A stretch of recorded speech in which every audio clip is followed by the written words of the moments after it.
जय हिंद साथियों। स्वागत है आप सभी का हमारे YouTube चैनल ज्ञान आरबीएल में। साथियों, आज हम बात करेंगे आपके वीडियो की क्लासेस के बारे में। आपको बता दें कि हम साथियों हिंदी साहित्य पढ़ रहे हैं और हम भक्ति काल तक संपूर्ण पढ़ चुके थे। आदिकाल और भक्ति काल हम बहुत ही अच्छे ढंग से देख चुके थे। आपको बता दें ये क्लासेस हर एक एग्जाम के लिए बहुत ही ज़्यादा महत्वपूर्ण है। ये केवल वीडियो के लिए ही नहीं दोस्तों, आपके आने वाले सभी एग्जामों के लिए इंपॉर्टेंट हैं। तो चलिए दोस्तों, आज शुरू करते हैं हम रीतिकाल। उसके पहले बता दें कि अगर पहले की क्लास आपने देखी, जाइए डिस्क्रिप्शन में, वहाँ दोस्तों आपको लिंक मिल जाएगा, या फिर डायरेक्ट जाइए हमारे प्लेलिस्ट पर। अगर साथियों आप हमारे प्लेलिस्ट पे जाएंगे ज्ञान आरबीएल के, तो आपको देखिए इस तरह से मिलेगा। तो आपको थोड़ा सा नीचे आना है और यहाँ पे देखेंगे ना, तो लिखा होगा यूपी ट्रिपल एससी वीडियो री एग्जाम फुल कोर्स। यहाँ पे दोस्तों आपको हिंदी साहित्य की क्लासेस मिल जाएंगी। आप यहाँ से पूरी हिंदी साहित्य पढ़ लीजिएगा। उसके बाद दोस्तों ये दिखेगा आपको पत्र लेखन। ठीक है, यूपी ट्रिपल एससी सभी एग्जाम्स के लिए दोस्तों पत्र लेखन होगा, और इसमें संपूर्ण हिंदी होगी दोस्तों। आप इस वाले क्लास को भी देख लीजिएगा, यहाँ से आपकी संपूर्ण हिंदी समाप्त हो जाएगी। उसके अलावा आपको संविधान दोस्तों यहाँ से मिल जाएगा। फिर इस वाले एरो पे क्लिक करेंगे और सारे भी खुल जाएंगे, जैसे यूपी स्पेशल खुल जाएगा। उसके अलावा मेरे साथियों आपका हिस्ट्री होगी, पॉलिटी होगी, सब कुछ आपको यहाँ पे मिल जाएगा फ्री ऑफ कॉस्ट में। आप एक बार अच्छे से रिवीजन कर लीजिएगा, पढ़ लीजिएगा। चलिए दोस्तों शुरू करते हैं वीडियो को। साथियों इस वीडियो में हम रीतकाल के बारे में देखने वाले। चलिए रीतिकाल, आपको पता है हमने बताया था कि हिंदी साहित्य के इतिहास को हम 4 भागों में बांटते हैं: आदिकाल, भक्तिकाल। अब मेरे साथियों हम देखने वाले हैं रीतिकाल। देखिए रीतिकाल से आपको भी पता है क्वेश्चन कम पूछा थे, मगर इसमें क्या पूछता है कि निम्नलिखित में से कौन सा कवि रीतकाल का है या नहीं। ठीक है, यहां से क्वेश्चन आते हैं। इसमें कवियों को पहचानने के लिए आते हैं, कवियों का वर्गीकरण आता है कि कौन सा कवि रीतकालीन है, कौन सा नहीं है। तो हम हर एक चीज पे बात करेंगे। तो चलिए दोस्तों शुरू करते हैं रीतिकाल। आपको बता दें रीतिकाल दोस्तों, रीतिकाल में रीति शब्द का अर्थ क्या होता है? पद्धति।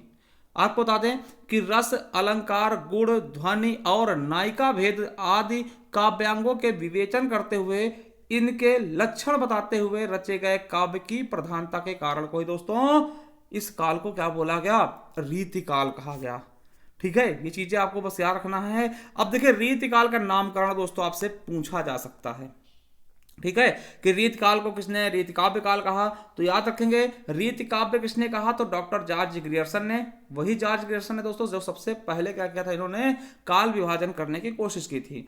ठीक है, अलंकृत काल किसने कहा? मिश्र बंधु ने।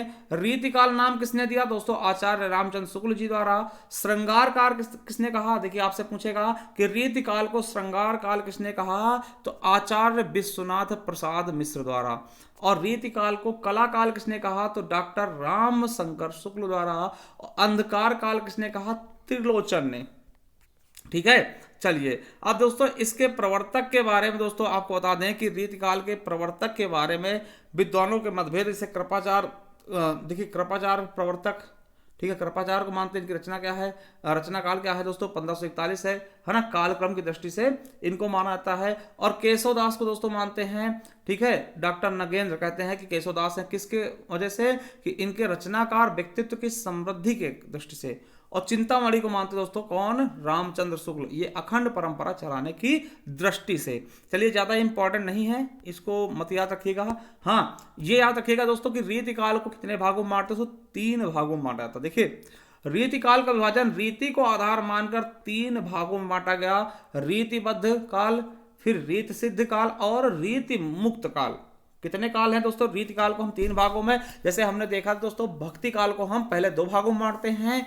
ठीक है, सगुण काव्य धारा, निर्गुण काव्य धारा। फिर सगुण काव्य धारा को भी 2 भागों में हमने बांटा था, है ना, कृष्णाश्रयी, रामाश्रयी। और निर्गुण काव्य धारा को हमने 2 भागों में बांटा था दोस्तों। ठीक है, सूफी और संत। ठीक है, चलिए उसी प्रकार से रीतिकाल को भी हम 3 भागों में बांट देते हैं। चलिए आपको बता दें कि विभिन्न आलोचकों द्वारा रीतिकाल के कवियों का वर्गीकरण दोस्तों आपसे पूछे जाएंगे। कि देखिए जैसे कि आचार्य रामचंद्र शुक्ल ने दोस्तों आपको बता दें कि रीतिकाल को केवल 2 ही भागों में विभाजित किया था।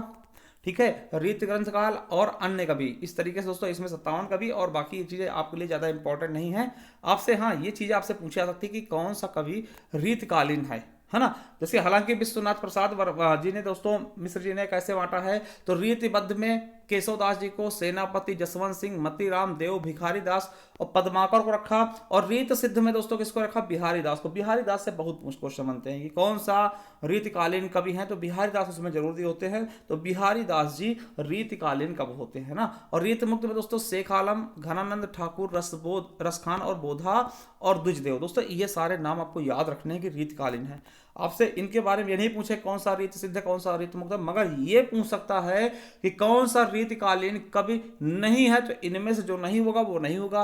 या पूछ सकता है निम्नलिखित में से कौन सा रीतकालीन कवि है, तो याद रखें केशवदास, बिहारी, है ना, जिनमें देखिए बिहारी बहुत पूछते हैं। बिहारी आपका हो गया, घनानंद हो गया, है ना, और द्विजदेव हो गया, बोधा हो गया, ये नाम कुछ ज्यादा पूछा जाता है। ठीक है, चलिए देखिए रीतिबद्ध में किसके द्वारा, तो देखिए विश्वनाथ प्रसाद द्वारा दोस्तों रीतिबद्ध में केशवदास को भी डाल दिया गया है।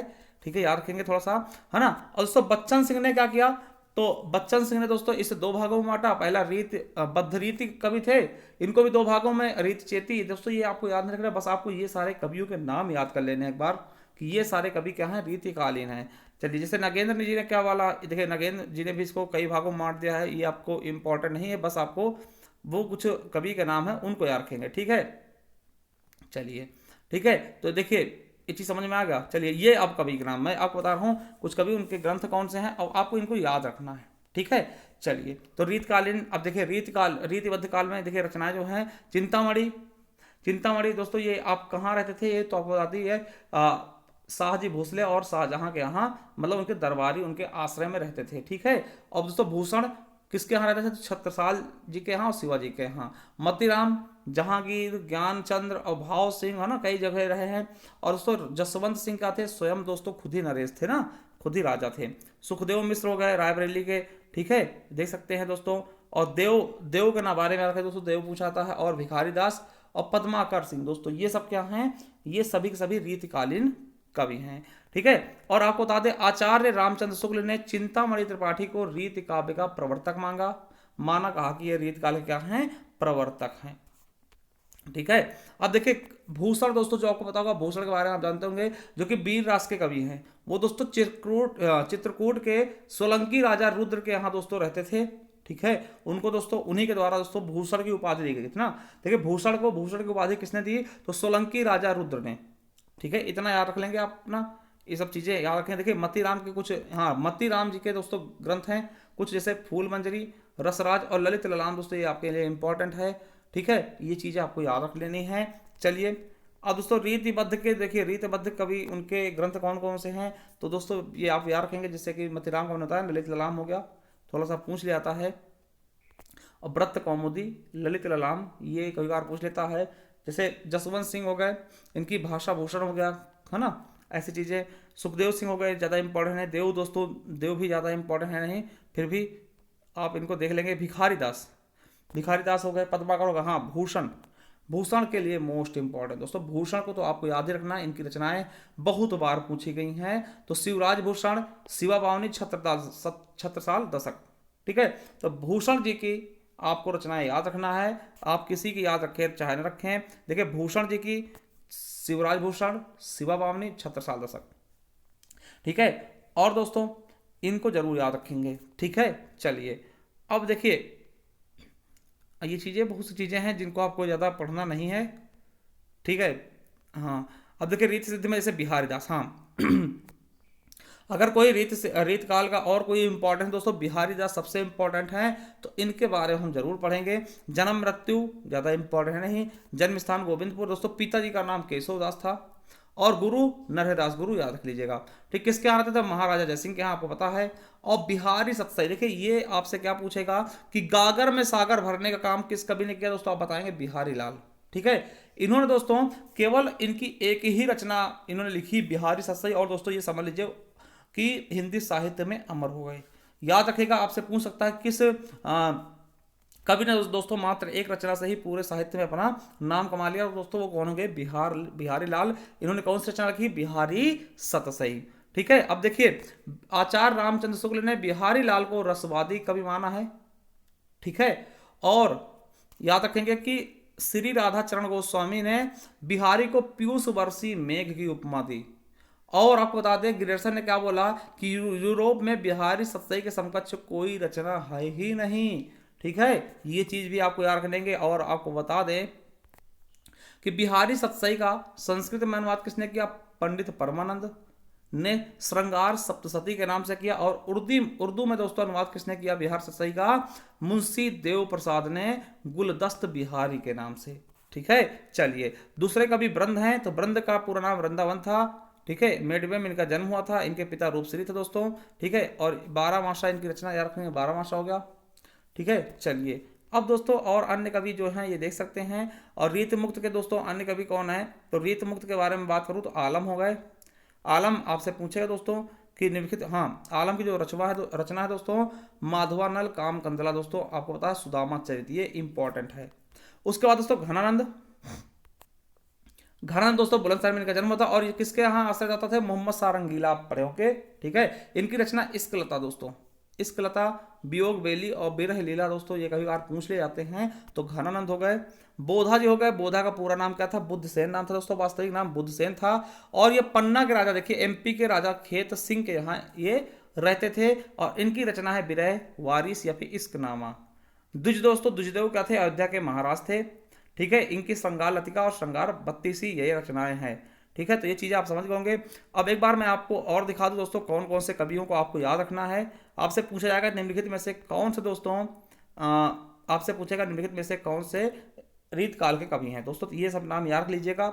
ये देखिए याद रखना केशवदास। देखिए केशवदास को हालांकि दोस्तों कोई कोई उदाहरण देता है मगर याद रख लेंगे। ठीक है, ये विश्वनाथ प्रताप के अनुसार इसी में आता है। ठीक है, सेनापति हो गए, जसवंत सिंह हो गए, मती राम देव, भिखारी दास, पद्माकर, बिहारी। दोस्तों मोस्ट माने बिहारी जरूर होता है ऑप्शन में अगर ऐसा क्वेश्चन आता है तो। शेख आलम, घनानंद, ठाकुर, रसखान, बोधा और द्विजदेव। दोस्तों इनके नाम याद रखेंगे। आपसे क्वेश्चन पूछ लेगा कि निम्नलिखित में से कौन सा कवि जो है वो रीतिकाल का है। आप देगा तुलसी, सूर, बिहारी, है ना, और दोस्तों दे देगा कुछ भी दे देगा। तो आपको बिहारी बताना ये कहाँ के हैं? रीतिकालीन। तो आज तक ज्यादातर क्वेश्चन दोस्तों आपसे यही पूछे गए हैं कवियों को लेकर के। ठीक है, तो इतना आप समझ गए होंगे बहुत ही अच्छे से क्योंकि आप भी समझदार है। ठीक है, चलिए आगे देखते हैं दोस्तों। देखिए हमारा रीतकाल समाप्त करते हैं हमने। अब देखते हैं आधुनिक काल। तो आधुनिक काल में भी थोड़ा हम देख लेते हैं आज की वीडियो में। देखिए आधुनिक काल का क्या है सिस्टम, तो मैं आपको बता दूं कि हिंदी साहित्य में आधुनिक काल का नामकरण सर्वप्रथम आचार्य रामचंद्र शुक्ल द्वारा दिया गया, है ना। आधुनिक काल का नामकरण सबसे पहले किसने दिया?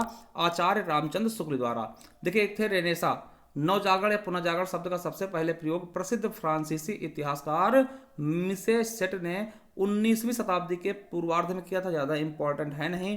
ठीक है, चलिए अब दोस्तों को बता दें कि रामविलास शर्मा, याद रखेंगे रामविलास शर्मा ने हिंदी नव जागरण के दो हिस्से कर दिए। एक था लोक जागरण, ठीक है, जिसको भक्ति आंदोलन कहा। एक था नव जागरण दोस्तों, हिंदी नव जागरण या आधुनिक काल कहा। आपको बता दें कि हिंदी में आधुनिकता, ये इंपॉर्टेंट है आपके लिए, कई बार पूछा गया। ठीक है, हिंदी में आधुनिकता या पुनर्जागरण के प्रवर्तक व पितामह, आपसे पूछेगा हिंदी के पितामह कौन, तो भारतेंदु हरिश्चंद्र जी को माना जाता और इनके नाम से दोस्तों ये काल भी हैं। चलिए अब हम बात करते हैं दोस्तों आधुनिक काल के बारे में। तो क्या क्या हम इसमें पढ़ेंगे, आपको पता है आधुनिक काल या गद्य काल इसको कहते हैं। ठीक है, इसमें दोस्तों आपको बता दें कि क्या क्या आएगा, तो पुनर्जागरण काल जिसको हम भारतेंदु युग कहेंगे 1857 से लेकर के 1900 ईस्वी तक चलेगा। फिर दोस्तों जागरण काल या द्विवेदी युग आएगा 1900 से 1918 तक। फिर दोस्तों छायावाद युग आएगा 1918 से 1936 तक। फिर दोस्तों प्रगतिवाद युग आएगा 1936 से 1943 ईस्वी तक। फिर प्रयोगवाद युग पढ़ेंगे 1943 से 1952 तक। फिर दोस्तों नई कविता आएगा 1952 से 1960 तक। फिर साठोत्तरी कविता आएगा 1960 से 1990 तक। फिर समकालीन कविता आएगा 1990 से दोस्तों अब तक चलेगा। ठीक है, तो ये पूरा और पूरा दोस्तों ड्रा है किसका है, ये आपके आधुनिक काल का। ठीक है, तो चलिए दोस्तों हम इसमें आधुनिक काल में भारतेंदु युग यानी कि पुनर्जागरण काल के बारे में आज पढ़ लेते हैं। चलिए देखिए विभिन्न विद्वानों ने भारतेंदु युग का काल निर्धारण निम्नलिखित ढंग से किया। आपको दोस्तों ज्यादा कुछ नहीं याद रखना है इसको। देखिए किसने क्या कहा ये भी आपको दिखा देते हैं। देखिए भारतेंदु युग को मिश्र बंधु ने भारतेंदु युग कहा। रामचंद्र शुक्ल ने क्या बोला, नई धारा प्रथम उत्थान बोला। राम कुमार वर्मा ने दोस्तों आधुनिक काल कहा। केसरी नारायण शुक्ल ने भारतेंदु युग कहा और राम विलास शर्मा ने नव जागरण कहा। वैसे ये ज्यादा इंपॉर्टेंट आपके है नहीं। चलिए अब हरिश्चंद्र जी के नाम से दोस्तों ये चीजें चल रही है तो हरिश्चंद्र के बारे में पढ़ना पड़ेगा। देखिए भारतेंदु हरिश्चंद्र का जन्म कब हुआ 1850 में, कहाँ, काशी में। मृत्यु 1885 में। पिता का नाम गोपाल चंद्र था और गुरु इनके शिव प्रसाद सितारे दोस्तों, मोस्ट इंपॉर्टेंट है, याद रखेंगे। भारतेंद्र हरिश्चंद्र जी का गुरु कौन है? शिव प्रसाद सितारे हिंदी। इनको दोस्तों आपको पता है कि आधुनिक, देखिए आधुनिक हिंदी के क्या है? पितामह है। ठीक है, अब देखिए भारतेंद्र हरिश्चंद्र की समस्त रचनाओं की संख्या लगभग 175 है और उनके काव्य ग्रंथों की संख्या कितनी? 70 है।